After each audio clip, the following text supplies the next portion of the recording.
மே 2026 கும்பராசிக்காரர்களுக்கு எத்தகைய ஒரு பலாபலன்கள் நிறைந்த ஒரு மாதமாக மே 2026 இருக்க போதுன்னு பார்க்க போறோம். ஆண்டு கிரகமாகிய குரு 5ஆம் இடத்திலே நீடித்திருக்கிறார். ஜூன் மாதம் தான் குரு பயிற்சி வருகிறது. மை மாதத்தில் எந்த பயிற்சியும் இல்லைங்கிறது தெரிஞ்சுக்கணும். அதே மாதிரி சனியும் பார்த்தீங்கன்னா 2ஆம் இடத்திலே நீடித்திருக்கிறார். ராசிக்குள்ள ராகு இருக்கிறார், 7ஆம் இடத்துல கேது இருக்கிறார். ஸோ இதுதான் ஆண்டு கிரகத்தின் சஞ்சாரம் கும்பராசி பொறுத்த வரைக்கும். மாத கிரகம் எப்படி இருக்கிறான்னு பார்த்தீங்கன்னா, செவ்வாய் ராசி அதிபதியாகிய சனியை பாதிக்கிற அளவுக்கு முதல் 2 வாரம் இருக்கிறார். 3rd and 4th வீக்ல இருந்து தான் பார்த்தீங்கன்னா செவ்வாய் வந்து 3ஆம் இடத்துக்கு போய் ராசி அதிபதியோட தாக்கத்திலிருந்து விலகிறார். சனியும் செவ்வாயும் சேருவது நல்லதில்லை. அது வந்து ஒரு ஏப்ரல் மாதம் கடைசியிலிருந்தே மே 2 வாரங்களும் சனியோட பாதிப்பு இருக்குது. ஸோ அதனால் போக போக மே மாதம் போக போக நல்ல பலன்களை எதிர்பார்க்கலாம். அதே மாதிரி சுக்கிரன் 4ஆம் இடத்திலிருந்து வீடு, வண்டி, வாகனம், தாயார் அது போன்ற விஷயத்தில் நல்ல ஒரு பலனை கொடுக்குது.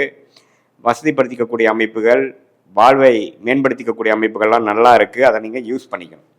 அதே மாதிரி புதனும் பார்த்தீங்கன்னா 4ஆம் இடத்துல சுக்கிரனோட வீட்டில் கணிசமான டைம் மே மாதம் இருக்கிறனால மாணவர்கள் நல்லா படிக்கக்கூடிய அமைப்பு, புத்திசாலித்தனமாக சில முடிவுகளை எடுத்து ஜெயிக்கக்கூடிய அமைப்பு, கணக்கு வழக்கில் எல்லாம் வந்து நல்லா வரக்கூடிய அமைப்பு, அக்கௌண்டன்சி, ஆடிட்டர் லைனில் இருக்கிறவங்களுக்குலாம் நல்ல ஒரு டெவலப்மெண்ட்டு அது மாதிரி விஷயங்கள்லாம் கொடுக்குதுங்க. அதே மாதிரி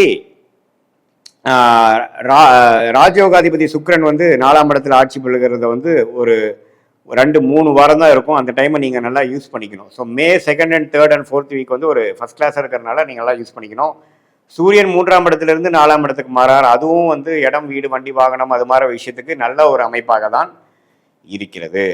ஸோ எல்லா கிரகமும் ஓரளவுக்கு நன்றாக வந்து ராசிக்குள்ள ராகு 7ல் கேது இருக்கிறது தான் வந்து பார்த்தீங்கன்னா கருத்து வேறுபாடு குடும்பத்துக்குள்ளே அப்பப்போ வரும்.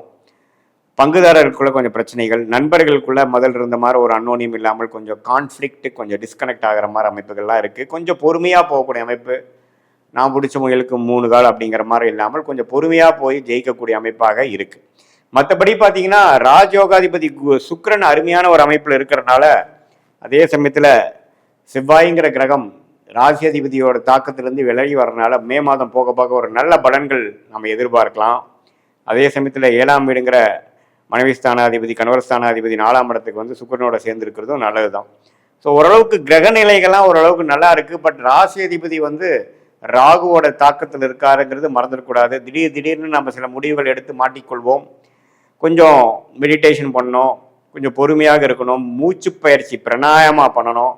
அது மாதிரி அமைப்புலாம் நீங்கள் ரெகுலராக பண்ணிட்டு இருக்கும் பொழுது எந்த விதத்திலும் பார்த்தீங்கன்னா உங்களுக்கு தாக்கங்கள் திடீர்னு தேவையில்லாத ஒரு முடிவுகளை எடுத்து மாட்டிக்கொள்ளாமல் பொறுமையாக எந்த ஒரு விஷயமும் தீர ஆராய்ந்து நல்ல ஒரு அமைப்புகளாக வரக்கூடிய அமைப்புகள் இருக்குது. ஸோ ராசி அதிபதி ராகுவோட இருக்கிறதுனால திடீர் கோவப்படுவது, திடீர்னு ஒரு முடிவு எடுக்கிறதுலேருந்து நீங்கள் விலகி நான் சொன்ன அந்த மெடிடேஷன் பிராணாயாமலாம் கொஞ்சம் பண்ணிங்கன்னா மனசு சாந்தமாக, திடீர் அந்த ஓவராக எக்ஸைட் ஆகிறது, ஓவராக கோவப்படுறது அல்லது ஓவராக பயப்படுறதுங்கிற மாதிரி விஷயம் இல்லாமல் பொறுமையும் உங்களுக்கு நல்ல ஒரு அமைப்பாக கொடுக்கும் அப்படிங்கிறத நான் சொல்ல விரும்புகிறேன். மற்றபடி இருக்கக்கூடிய கிரகத்தின் அமைப்புகள்லாம் கொஞ்சம் பரவாயில்ல. ஏப்ரல் மாதம் தான் இருக்கிறப்போ பார்த்தீங்கன்னா மே மாதம் ஓரளவுக்கு நல்ல அமைப்பாக தான் கும்பராசிக்காரர்களுக்கு எல்லா வயதினருக்கும் கொஞ்சம் கொடுக்குது. மாணவர்கள்லாம் நல்லா படிக்கக்கூடிய அமைப்பு, கொஞ்சம் நல்லா படிக்கிறாப்புல, நல்லா புரிஞ்சு பண்ணுறாங்க அப்படிங்கிற மாதிரி ஒரு அமைப்பு. காம்படிட்டிவ் எக்ஸாம்ஸ் எழுதுறவங்களுக்குலாம் கொஞ்சம் கிளியர் பண்ணுற அமைப்புகள். அதே சமயத்தில் சூரியன் உச்சமாக இருக்கிற நேரத்தில் பார்த்தீங்கன்னா கவர்மெண்ட் ரிலேட்டடான வேலையில் இருக்கிறவங்களுக்கு ப்ரொமோஷன் கிடைக்கக்கூடிய அமைப்புகள். இது எல்லாமே கும்பராசிக்காரர்களாகிய உங்களுக்கு வாய்ப்புகள் இருக்குது. உங்களோட ப்ரொவைடட் உங்கள் தசாபுக்திகள் அதை காட்டக்கூடிய அமைப்புகளில் போய் கொண்டிருந்ததுன்னா, அதை உறுதிப்படுத்தக்கூடிய அமைப்பில் போயிட்டு இருந்ததுன்னா இந்த கோச்சாரம் நல்ல சப்போர்ட்டாக இருக்குங்கிறத நீங்கள் தெரிந்து கொள்ள வேண்டும். இது வந்து பார்த்தீங்கன்னா ஒரு பொதுவான ஒரு ஆண்டு கிரகத்தின் சஞ்சாரம், மாத கிரகத்தின் சஞ்சாரமே ஒழிய உங்களுடைய ஜென்ம ஜாதகத்தில் நீங்கள் பிறந்த தேதி, பிறந்த நேரம், பிறந்த ஊரை வைத்து உங்களுடைய ஜாதகத்தை திருக்கணித பஞ்சாங்கம் முறையில் நாம் போட்டு அதில் எது மாற உங்களுடைய லக்னம் இருக்குது, லக்னாதிபதி எப்படி இருக்கிறார், ஸ்தானபலமா, திக்பலமா எப்படி இருக்குது, நீங்கள் வந்து கும்பராசியில் சதய நட்சத்திரமா, அவிட்டமா, புரட்டாதியா, எது மாதிரி நட்சத்திரத்தில் பிறந்திருக்கீங்க, என்ன தசாபுக்திகள் போய் கொண்டிருக்கிறது, அந்த தசநாதன் எப்படி இருக்கிறார், புக்திநாதன் எப்படி இருக்கிறார் அப்படிங்கிறதெல்லாம் தெரிந்து கொண்டு அதற்கேற்ற மாற நம்மளுடைய பிராப்தங்கள் என்ன, நம்மளுடைய கர்மவினை என்ன, எது மாதிரி விஷயங்கள் அடுத்த வரக்கூடிய 6 மாதத்துக்கு தென்படுகிறது, எந்த நேரத்தில் எது நடக்கும், லாங் டேர்ம் எப்படி காட்டுது, பாஸ்ட் எப்படி போச்சு, இப்போ ப்ரெசண்ட்ல என்ன மாதிரி விஷயங்கள் நமக்கு என்ன ஆதிபத்தியம் நடந்து கொண்டிருக்கிறது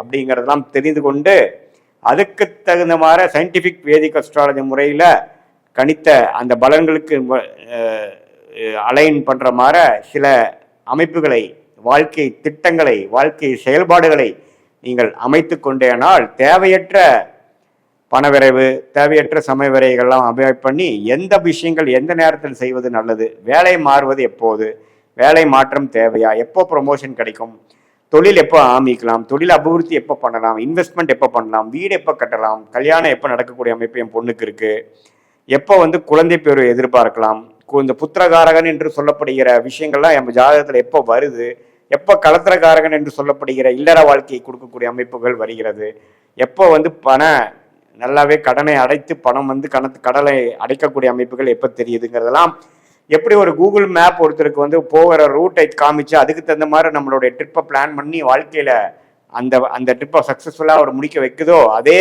மாதிரி நம்மளுடைய வாழ்க்கையும் அதே மாதிரி எது மாதிரி ஒரு பிளானிங்கில் இருக்கும், எது மாதிரி அமைப்புகள், டைம்லைன்ஸ் என்ன, எந்த நேரத்தில் நம்ம அடிக்க வாசிக்கணும், எந்த நேரத்தில் வேகமாக போகணும், எந்த முடிவுகளை எப்போ எடுப்பது நல்லது, நம்மளுடைய யோகமான கிரகங்கள் என்ன, அந்த கிரகத்தின் காரத்துவம் என்ன, அந்த கிரகம் எது மாதிரி தொழிலை கொடுப்பார், எது மாதிரி படிப்பை கொடுப்பார், எது மாதிரி லைனில் நம்ம போனோம்னா நல்லது, இன்வெஸ்ட்மெண்ட் பண்ணி பிஸ்னஸ் பண்ணணுமா அல்லது கன்சல்டிங் முறையில் பண்ணலாமா, வியாபாரமா, எக்ஸ்போர்ட் இம்போர்ட்டா, அல்லது உள்நாட்டில் மேனுஃபேக்சரிங் மாதிரி பண்ணுறதா, அல்லது வேலையா, வேலைங்கிற எது மாதிரி துறை, ஐடி துறை நல்லா வருதா, அதே சமயத்தில் வேறு மாதிரி ஒரு டொமைன், மெடிக்கல், ரியல் எஸ்டேட், அது மாதிரி விஷயங்கள் நமக்கு ஜாதகத்தில் எப்படி இருக்குங்கிறதெல்லாம் துல்லியமாக பார்த்து அதுக்கு தகுந்த மாதிரி பாஸ்ட்ல எப்படி நடந்தது, அதுக்கு தகுந்த மாதிரி தான் வாழ்க்கை நடந்ததா, இப்போ ப்ரெசண்ட் என்ன போயிட்டு இருக்கு, அடுத்த வரக்கூடிய காலகட்டங்கள்லாம் எது மாதிரி விஷயமா காட்டுதுங்கிறத நல்ல விதமாக சயின்டிஃபிக் வேதிக் அஸ்ட்ராலஜி முறையில் எந்த விதத்திலும் மிகைப்படுத்தாமல் உள்ளது உள்ளவாறு தெரிந்து கொண்டு அதுக்கு தகுந்த மாதிரி நம்ம வாழ்க்கை திட்டங்களையும் நம்ம செயல்பாடுகளையும் நம்மளுடைய முயற்சிகளையும் நம்மளுடைய காலங்களையும் அந்தந்த காலத்தில் அது செய்யணும்பாங்க. ஸோ அது மாதிரி விஷயங்களை செய்யும் பொழுது தேவையற்ற தோல்விகள், தேவையற்ற விரயங்கள், சமய விரயங்கள், பொருள் விரயங்கள் எல்லாம் போயிட்டு, ஏன்னா நம்ம ஒரு 1000 வருஷம் வாழ போகிறதில்ல, நம்ம மிஞ்சி போனால் ஒரு 75-80 வயசு வாழும் பொழுது 30 வயசுக்கு மேலே வரக்கூடிய தொழில் வேலையில் நம்ம ஜெயிக்கணும் அப்படின்னா அந்த 30 வருஷம் நம்ம இம்பார்ட்டன்ட், 30 to 60. ஸோ அது மாதிரி ஏஜில் நம்ம என்ன மாதிரி தசா வருது, எந்த டைமில் நம்ம பயங்கரமான முயற்சிகள் செய்யலாம், எந்த டைமில் நம்ம இதே இடத்துல இருந்து நம்ம கற்றுக்கக்கூடிய அமைப்புகள் தேவைப்படுது அப்படிங்கிறதெல்லாம் நம்மளுடைய கர்ம வினையை குறிக்கக்கூடிய உங்களுடைய ஜாதகம் திருக்கணித பஞ்சாங்கம் மூலமாக போட்டு நம்ம பலனை பார்க்கும் பொழுது இந்த பொது பலனை காட்டிலும் இன்னுமே துல்லியமான பலன்கள் எடுத்து அது மூலமாக வாழ்க்கையில் வெற்றி பெற முடியும் என்று சொல்ல விரும்புகிறேன். கடவுள் அருள் டிவியை பார்த்தமைக்க நன்றிகள். மேலும் இது போன்ற தகவல்களை தெரிந்து கொள்ள கடவுள் அருள் டிவியை சப்ஸ்கிரைப் செய்யுங்கள். மறக்காமல் பெல் ஐக்கானை கிளிக் செய்யுங்கள்.